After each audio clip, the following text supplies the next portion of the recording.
آج ہم آپ کو ایک ایسے غلام کی کہانی سنائیں گے جو سلطانوں کی طرح مشہور ہوا اور جس نے اپنی بہادری سے نہ صرف حکومت کو حاصل کیا بلکہ کئی ظالموں کو منطقی انجام تک پہنچایا۔ فتوحات کی ایسی مثالیں قائم کی کہ بڑے بڑے جنگی اس کے آگے نہ ٹک سکے۔ تاریخ منگولوں کے ظلم سے بھری پڑی ہے، لیکن اس غلام نے منگولوں کی ایسی کمر توڑی کہ وہ دوبارہ سر نہ اٹھا سکے۔ یہ غلام ایک عظیم فاتح، دلیر جنگجو اور عالم اسلام کا ایسا ہیرو بنا جس کو تاریخ کبھی بھلا نہ پائے۔ میں ہوں آپ کا ہوسٹ محمد اعتزاز اور آپ کو ہسٹری ڈائس کی نئی قسم پر پھر سے خوشامدید کہتا ہوں۔ ہم بات کر رہے ہیں سلطان رکن الدین بیبرس کی، جو 19 جولائی 1223 کو دشت قپچاق میں ایک خانہ بدوش قبیلے میں پیدا ہوئے۔ قپچاق ترک عہد میں یورپ اور ایشیا کے درمیانی علاقے میں آباد تھے۔ بیبرس ہلاکو خان اور ریاست الدین بلبن کا ہم اثر تھا اور کہا جاتا ہے کہ بیبرس کو غلام بنا کر فروخت کیا گیا تھا اور پھر وہ اپنے زیر بازو سے سلطان مصر و شام بنا۔ الملک الظاہر رکن الدین بیبرس کا اصل نام البلقداری تھا، لقب ابو الفتوح تھا، لیکن بیبرس کے نام سے شہرت پائی۔ بیبرس سیف الدین قطز کا جانشین اور مصری افواج کے ان کمانڈروں میں سے ایک تھا جس نے فرانس کی بادشاہ لوئس نوہم کو 7ویں صلیبی جنگ میں شکست دی۔ رکن الدین بیبرس کے 3 کارنامے تاریخ میں ہمیشہ یاد رکھے جائیں گے۔ پہلا کارنامہ یہ تھا کہ بیبرس نے سلطان سیف الدین قطز کے ساتھ مل کر منگولوں کو مارکہ عین جالوت میں عبرتناک شکست دی۔ یہ جنگ 25 رمضان 658 کو لڑی گئی۔ اس جنگ میں منگولوں کا وہ حال کیا کہ اس کے بعد وہ دوبارہ سر اٹھانے کے قابل نہ رہے۔ اس طرح حجاز مقدس اور مصر منگولوں کے ظلم سے ہمیشہ کے لیے محفوظ ہو گئے۔ عین جالوت فلسطین میں وہی جگہ ہے جہاں طالوت کے مختصر لشکر نے جالوت کے لشکر جرار کو شکست دی تھی۔ یہ سلطان رکن الدین بیبرس کا دوسرا شاندار کارنامہ نہیں تو اور کیا ہے۔ اس نے تقریباً پونے 2 صدی تک چلی صلیبی جنگوں کا خاتمہ کیا اور صلیبیوں کو ایسی عبرتناک شکستیں دی کہ وہ پھر دوبارہ حملہ کرنے کے قابل نہ رہے۔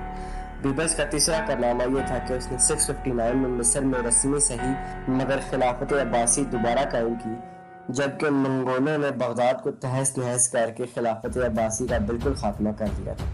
بغداد کی تباہی کے بعد جب ہلاکو خان کی فوجیں شام کی طرف بڑھی تو بیبرس اور ایک مملوک سردار سیف الدین قطز نے مل کر عین جالوت کے مقام پر ان کو فیصلہ کو شکست دی اور منگول افواج کو نکال دہر کیا۔ بیبرس کا یہ بہت بڑا کارنامہ ہے کہ اس نے مصر و شام کو منگولوں کی تباہ کاری سے بچایا۔ اس نے مصری سلطنت کی شمالی سرحد ایشیائی کوچک کے وسطی علاقوں تک پہنچا دی۔ بیبرس کا ایک اور بڑا کارنامہ شام کے ساحل پر قابض یورپی حکومتوں کا زور توڑنا تھا۔ یہ حکومتیں پہلی صلیبی جنگ کے زمانے سے شام کے ساحلی علاقوں پر قابض تھی اور نور الدین زنگی اور صلاح الدین ایوبی نے اگرچہ اندرون ملک اور فلسطین سے صلیبیوں کو نکال دیا تھا، لیکن ساحلی شہروں پر ان کا اقتدار عرصہ تک قائم رہا۔ ان کو بحری راستوں سے یورپ سے معاونت میسر تھی۔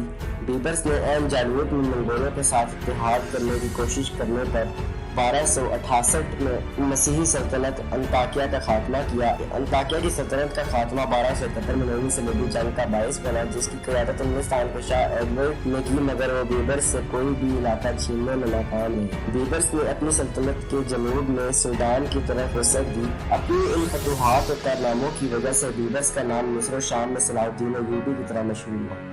بیبرس کے بارے میں کہا جاتا ہے کہ وہ بھیس بدلنے کا شوقین تھا، کبھی وہ گداگر تو کبھی مہمان بن کر دسترخوان پر اکیلا نظر آتا دکھائی دیتا تھا۔ فطری طور پر جنگجو تھا۔ اس کی عسکری صلاحیتیں دشت صحرا میں پروان چڑھی۔ اسے دمشق میں تقریباً 500 روپے میں فروخت کیا گیا۔ وہ بحری مملوکوں کے جتھوں میں بطور تیر انداز شامل ہوا اور بالآخر ان کا سردار بن گیا۔ وہ اکیلا خاقان اعظم کے یلغار کے سامنے حائل ہوا اور منگولوں کو تہس نہس کر دیا۔ اس کے جوابی حملے میں فرانسیسی بہادروں کی کمر توڑ کر رکھ دی۔ سلطان بیبرس ایک خوش طبیعت کا انسان تھا۔ گھوڑے پر سوار ہو کر اکیلا نکل جاتا تو دوسرے دن فلسطین میں نمودار ہوتا اور چوتھے دن صحرائے عرب میں ملتا۔ بڑا حوصلہ مند تھا اور ایک دن میں میلوں کی مسافت طے کر لیا کرتا تھا۔ جب سلطان بنا تو اس کے مشیروں اور وزیروں کو بھی اس کے عزائم کا علم نہ ہوتا تھا۔ ہر شخص کو یہی خیال رہتا کہ ممکن ہے کہ سلطان اس کے قریب بیٹھا ہے، اس کی باتیں سن رہا ہوں۔ لوگ اس کے کارنامے سن کر خوش ہوتے لیکن اس کے تقرب سے گھبراتے۔ بیان کیا جاتا ہے کہ ایک دن بیبرس نے ایک تاتاری سپاہی کا بیس بدلا اور تنہا شمال کی طرف غائب ہو گیا۔ دن سفر کرنے کے بعد وہ تاتاریوں کے علاقوں میں داخل ہوا اور جگہ جگہ گھوم کر حالات کا جائزہ لینے لگا۔ انگریز مصنف ایئر لیڈن اس کے بارے میں لکھتا ہے کہ مختلف زبانوں میں مہارت حاصل کرنے کی وجہ سے وہ ہر قسم کے لوگوں میں گھل مل جاتا تھا، اس لیے اس پر کسی کو شک نہ ہوتا۔ ایک دن اس نے تاتاری علاقے کی ایک نانبائی دکان پر کھانا کھایا اور ایک برتن میں اپنی شاہی انگوٹھی اتار کر رکھ دی، پھر اپنے علاقے میں واپس آ گیا اور وہاں سے تاتاریوں کو ایک خط جاری کیا جس میں اس نے لکھا کہ میں تمہاری مملکت کے حالات معائنہ کرنے کے لیے آیا، فلاں جگہ گیا تھا، ایک نانبائی کی دکان پر انگوٹھی بھول آیا، مہربانی فرما کر وہ انگوٹھی مجھے واپس کر دو کیونکہ وہ انگوٹھی مجھے بہت پسند ہے۔ قاہرہ کے بازاروں میں لوگ یہ قصہ سن کر کہکہے لگاتے تھے۔ ایک دفعہ سلطان بیبرس عیسائی ذائق کا حیث بدل کر سلیبیوں کے مقبوضہ علاقوں میں داخل ہوا اور کئی ہفتوں تک ان کی فوجی انتظامات کا جائزہ لیتا رہا۔ کہا جاتا ہے کہ وہ تقریباً 20 ایسے قلعوں کو دیکھنے میں کامیاب ہوا جو عیسائیوں کی قوت کا مرکز تھے۔ ایک دن اس نے قاصد کا بھیس بدل کر ایک ہرن کا شکار لے کر سیدھا انطاکیہ کے حاکم بہمن کے دربار جا پہنچا۔ جب بیبرس قلعے سے باہر گیا تو کسی نے آ کر بہمن کو بتایا یہ ایلچی خود سلطان تھا۔ یہ سن کر بہمن پر لرزہ طاری ہو گیا۔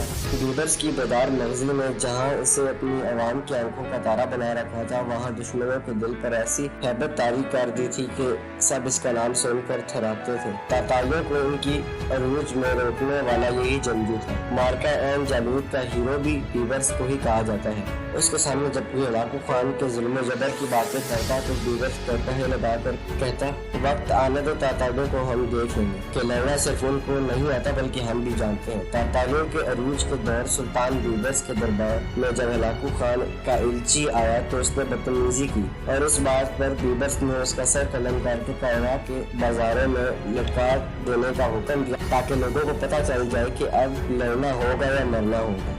تاریخ گواہ ہے کہ مصر کے اس بہادر نے تاتاریوں کو پہلے ہی مارکے میں ایسی شکست دی کہ اس کے بعد وہ آگے بڑھنے کی ہمت کھو بیٹھی۔ بیبرس نے 1 جولائی 1277 کو وفات پائی اور اسے دمشق کے المکتبۃ الظاہریہ میں دفن کیا گیا۔